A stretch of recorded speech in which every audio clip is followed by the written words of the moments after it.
Hey, welcome to another episode of OpenMic. We're excited that you're with us today. My name's Jared. I'm here with Trevor, Elijah, and Coco. And today we are talking about the subject of I want it, I need it. I think we've all felt that. But specifically in materialism. If you were talking to somebody about the idea of materialism, what would you say to define it? What would you say, what is materialism?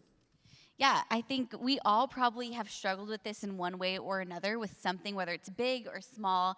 But I have a definition for us of what materialism is, just so we can have a basic understanding. But it says the preoccupation with material things rather than intellectual or spiritual things. So essentially, anything that's taking our focus off of God and it's on a material thing versus the spiritual things. Yeah, I think everybody's probably sensed that or felt that at a certain point. What are maybe some things that people actually get distracted with? What are some examples of things that you could be distracted with in materialism? At least in my life, I feel like it's the clothes that I have. Like sometimes I really just want new clothes, and I feel like I'm not the only one that wants new clothes. You're not, Trev. You're not. Yeah. But I think that sometimes takes my focus on. I try so hard just to get a new outfit or a new thing to wear for a wedding. You're getting married soon, so I got to find a new outfit to get to Elijah's wedding. And I think that sometimes takes my focus away from other things that really matter, especially the things that God's trying to teach me, God's trying to tell me, and so forth. Yeah. Yeah, I think for me, it really comes with other people. Going back to your definition, it's anything other than things of God. Colossians 3 talks about how it's earthly things as opposed to the things of God. And that really makes me feel of am I getting my satisfaction and validation from people or God? Am I really looking for my value and my worth in the things that I've accomplished or in the things that God has for me and the things he's already done for me? And it's this dynamic that draws a contrast between God and anything of this world as opposed to just physical things like clothes, which is a great example, but I think it really goes so much deeper than that to anything that we look to for our purpose and meaning. Yeah, I feel like I understand that because moving, trying to find new stuff to fill that home, that I really in mind, it's man, is this going to please people? Is this going to make people think oh man, that's a really nice thing that Trevor has in his house? So I feel like that does take my focus away of how could I better shepherd moving in or how I'm going to host people rather than what I'm filling that house with. Because in reality, it is an earthly thing, but it's meaningless in the grand scheme of things whenever we talk about God and eternity and where we fit into that. So I really do understand it takes your focus away from what God has for you. Yeah, if something is a preoccupation, and I think of it it could be anything. I can be preoccupied with a number in my bank account. I can be preoccupied with the clothes that I'm going to wear. I can be preoccupied with the car that I drive. It could literally almost be anything. What are maybe some warning signs or red flags that you're on your way towards being preoccupied with something that's not God? I think the question you have to ask is, if this was all gone tomorrow, if I lost all the money in my bank account, my car, my clothes, my house, what would my first response be? And if your first response is anything other than, well, I really do trust that the Lord's going to provide more, that this thing in the grand scheme of things isn't too big of a deal. Now, I hate losing things. That's one of my pet peeves is whenever I lose my car keys, my wallet, my phone, or anything, or I just misplace it. But whenever your first response is if you lose all these things is, man, in the grand scheme of this is not that important. If it's anything other than that, which I think 99% of us are going to be in the other camp of, oh man, my things, I paid so much money for that, how am I going to survive? I think that shows even just the slightest taste of materialism in our lives. Yeah, I think of the verse where it talks about, let the words of my mouth and the meditation of my heart be pleasing to you, O God. And if my meditation of my heart is constantly on, okay, this is in my Amazon cart and I really want to get this, and I saw this on Instagram and it really is, I keep thinking about it, and that's constantly something on my mind and on my heart, I think that's an opportunity for us to check ourselves of what is my priority here? Is that what I'm constantly going back to? Or anytime I'm gathered with my friends, am I talking about, the next new thing that we're all going to try to get? Or are we talking about spiritual things? Are we talking about things that actually matter? And I think the enemy totally wants us to believe that things are going to satisfy us. And so this lie is hey, get that because that's going to satisfy you. Spend that because that's going to totally fulfill you, whatever it may be. And I think for us to just recognize that that is a lie. And I don't think it's bad to have nice things. I think, everyone has their own convictions on that. And so it's you just have to figure out, okay, God, where's the line for me? Am I constantly meditating on the next thing? Or am I okay with what I have right now and thankful? And I think, Trev, what you said, like, if it's gone tomorrow, are you going to trust that God's going to provide, or are you going to be completely like your world is ruined? And I think that trust in the Lord is such a huge, huge thing. Yeah, and I think that can kind of be the struggle, is because there are so many things that are not inherently bad, but it's when we focus too much on them. Like Trevor mentioned, I'm getting married this week, and with that comes a lot of preoccupation with planning, with how we're spending money, with what we're doing with our time, with what all these different decisions. And is the focus to celebrate a marriage that is God honoring, or have we become too absorbed in an event, in a single day? And if the day goes wrong, oh no, we're all upset. It's like, what emphasis and what weight am I putting on an event as opposed to the marriage? The meaning and the purpose matters, and the same goes for our life. Are we putting the meaning and the purpose not necessarily in each and every day in the things that we do, but what we're living for and the long-term goals here?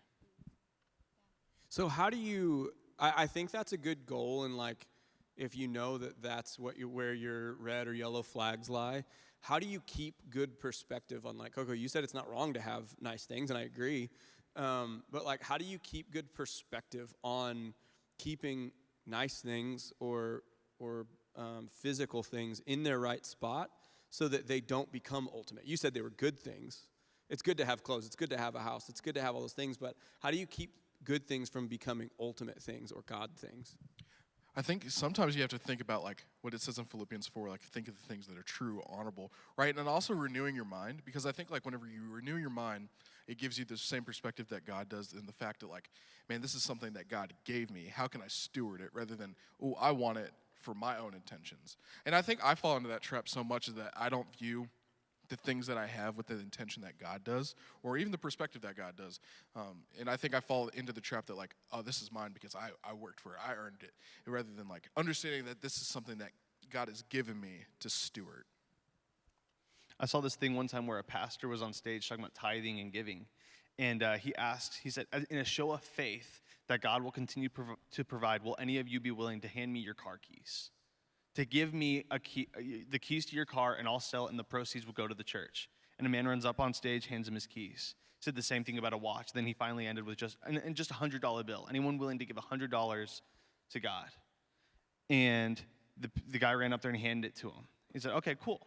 See, what was so easy about them handing these to me is the fact that I just handed them my car keys, my watch, and my $100 bill right before service. They weren't giving up anything because it wasn't theirs to begin with. They understood it was part of an illustration. Ultimately, it was supposed to point back to a truth about God and his sovereignty and him providing for us. If we viewed our lives in the same way, where he's the one who gave it to us for just a few minutes, with the full intent of us handing it back to him to show how good he is and how much we can trust him, how much easier would it be to let go when the time comes? Man, that's really good. I think that's so great. And I think like really just making sure, like, if you are struggling with materialism, like, or struggling with like, man, I just want that next thing, I would just challenge you with like, okay, so are you giving? Like, are you doing what God has asked you to do in these areas? Because the Bible is clear about us giving back to him, and we are just stewards of what he's given us. And so are we making that a top priority, or are we letting our Amazon cart stack up, like, well, I really want to get these things, so I'm not going to tithe this week because I want to get these things. So if that's the case, then quit doing that, and just like, that would be a simple, practical thing that you can do of like, hey, I'm going to be obedient to God in giving, knowing that he promises to provide for his children. And so if we're going to be obedient in that, and then evaluating, is this a wise thing for me to do with the money that God has given me? Is it wise for me to go spend another however much money on this new outfit when I'm like, I don't really need that right now? So I think really just asking yourself, like, is it a wise thing to do? And letting that kind of be a base level for how you're working with it. What Pastor Eddie just said this past Sunday, he was talking about give back to God what is God's. He was like saying it from the perspective of, God, thank you for letting me keep the 90% that you've given me after giving the first 10. I think so many times we fall in the trap of like, I'm giving God my 10%, when in true reality, it's his 10% that we're giving back to him. And I think that really unlocked something in my own mind that like, man, this is God's. How can I steward? Because I even think like, and maybe you might have something like, do you think materialism like bleeds into your time? Like, does it bleed into the choices you make? Is it more than just like, your clothing, maybe the things that you buy or you spend monetarily. Like, does it bleed into more than just that, in your opinion? I mean, I think so. I can think of a practical example is like Instagram, right? Like I can be like, all right, I'm gonna go to bed, and then I'll be on Instagram, and I'm on these reels, and I'm watching all these. For me, there's a lot of like hair tutorials and makeup things, and I'm into it, and I'm watching it, and I'm just like, well, I probably should get that product, because that is what it, that's the example, and so I'm just like focused in on that, and then 30 minutes goes by, and I'm like, literally did nothing just now other than watch this, and now I want something from it. So I think totally it can be your time too, and other things. Yeah, especially if we're looking to material things for our security. I think that can fall into, we start idolizing things like our work ethic and things like that. We become workaholics simply so that we can have the financial means to find security in what we have. And that's going to be a big time consumer, a big drain of our energy and our resources, because we're looking again to the things that we can achieve and the things that we can gain for our security. And that's what we have our trust in. Yeah, I think for me, it's not even necessarily like, for clothes, I'm like, if I wore the same blue jeans, Coco laughs. If I wore the same blue jeans and like gray t-shirt every day, I'd be pretty happy. But for me, it's like more status-based. Like I want people to view me a certain way. So it definitely bleeds into my time, because I'll spend time thinking about the way that I'm perceived. I'll think about time changing like what I need to do to be perceived a certain way. And I think it's, Kogi, you mentioned something, I think it gets into like what I think that thing or the fixation on the next trip or whatever it's going to be promises me. Is it going to be, I'll go on the trip because it's going to give me good Instagram, reel? Is it going to give me like the right stuff to post? Is it going to give me like access to the right people? Like for me, the status of it of like, I need to do X, Y, and Z so that I can be viewed a certain way changes things. And I think in those moments, what would you guys say, like, how do you reshift your mind from like buying into the thought that thing will fulfill you? When like right now we look at it and we're like, I know that new clothes won't fulfill me. But like, how do you readjust your thinking to understand that's a lie, it's not going to fulfill me. Christ is what will fulfill me, and I can change based on that. How do you reorient your mind in those moments where you think the promise is different? There's a book called When People Are Big and God is Small, and I'm sure a lot of us have probably read it. If you haven't, definitely recommend it. And the whole theme is talking about when you view people as your source of validation and value. And if that is where you're putting your hope in, then it's ultimately going to fall short, because they're going to fall short. As well as you. You can't be perfect, and neither can they. So it's pointing to God for the only thing that you can ever truly have, because he's the only essence for anything that has eternal value. And I think that same idea, that same concept carries over to any other part of materialism, because it's the only things that are eternal, the only things that matter come from God. And so you can fill in the blank. It's when something is big and God is small. What is that thing in your life that has become bigger than God to you? And how can you swap that out? And the book has a lot to talk about that, but yeah. I think for me, it's like understanding that like God bought me with a price. And so like that price should like, it should cost a little weight. It should have a little weight in my life, that like I shouldn't be fulfilled by the things that I can buy, but rather by the one that like paid a price for me. I think also realizing that like I'm not going to bring a new outfit to eternity. Whatever I die in, it's going to stay here on earth with me. And whatever I build here on earth is going to stay here as well. So I think you really do, and I know we probably say this a lot in our young adult community, having an eternal perspective. I think it should like influence our lives so much that like we're not spending money on the things that we can take or leave here, but rather like how can I steward this well so that it can lead someone to Christ, so that they can go to heaven with me and not just leave their clothes here on earth, you know? Yeah, I think of Matthew 6:33, seek first the kingdom of God and his righteousness. And I think ultimately, if we are going to seek him first, then he's going to show us, yeah, you can buy that. Yeah, that's a good thing to do. If we're being led by the Holy Spirit and we are being intentional about seeking him, then like materialism, it's like it doesn't have to be a huge issue because we're being led by the Holy Spirit. Now, I think like we always have to check ourselves and really evaluate like, okay, is this a wise thing? And I think things like budgeting and, like really practical things helps you to have a space where you can buy something or you can, go on a trip or whatever, and not feel like, oh, I feel guilty because I spent this money on it. It's like, no, you budgeted that, and that's a good thing. You should do that.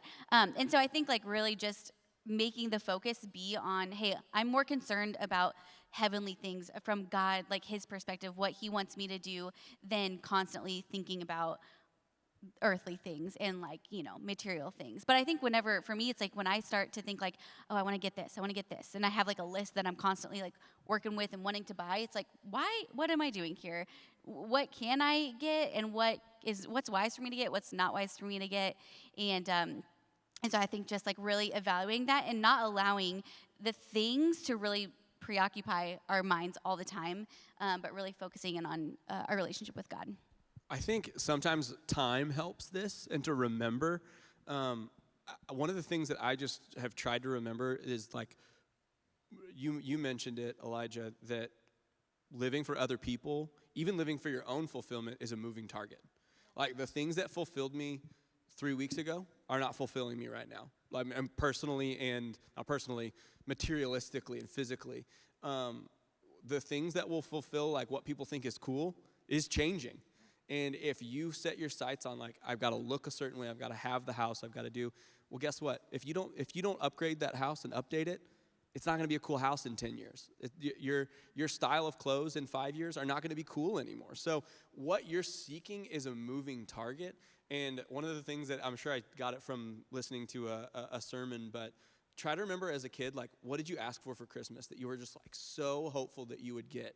One of my grandmas worked at JCPenney, and we'd get the JCPenney catalog that was like 3 inches thick, and you'd go to the toy section, the video game section, and me and my brothers would like circle stuff and then put your initial by it. So like grandma would know like, oh, Jared wants, this game or whatever. And thinking about it now, I'm like, I don't remember what I got for Christmas 5 months ago, much less like the things that I was a kid. You're just like convinced this is going to make me happy. I see my friend has this. I want it so bad. And it puts things in perspective.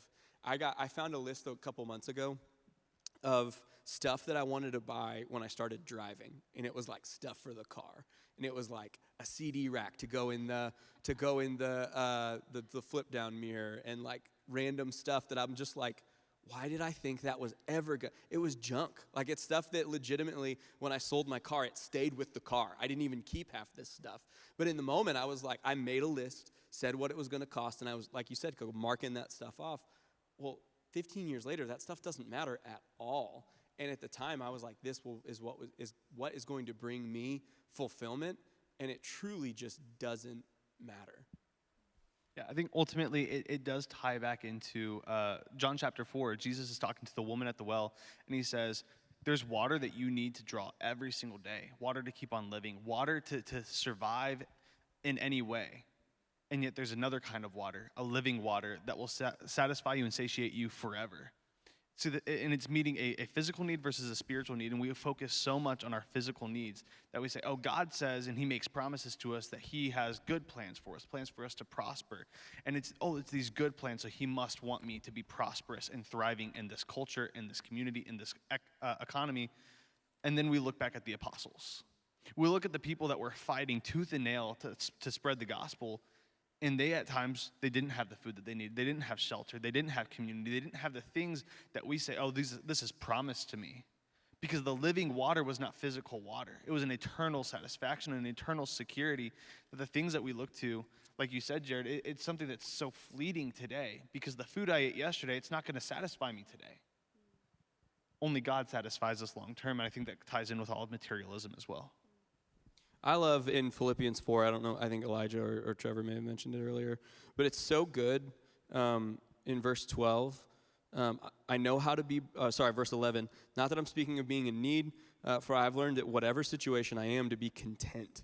And I think that word is one that I want to seek towards, so that whatever happens, up and downs, financial, physical, I can be content. And what he says is, I know how to be brought low, and I know how to abound. And in every circumstance, I've learned the secret of facing plenty and hunger, abundance and need. I can do all things through Christ who strengthens me. And it's that's what I want to attain to. I want to attain to this level of contentment and satisfaction in Christ, so that when I'm low, the world could look at me and go, you don't have anything. Why are you joyful? And when I'm high, I go, I'm doing okay, but I'm only okay because of Christ.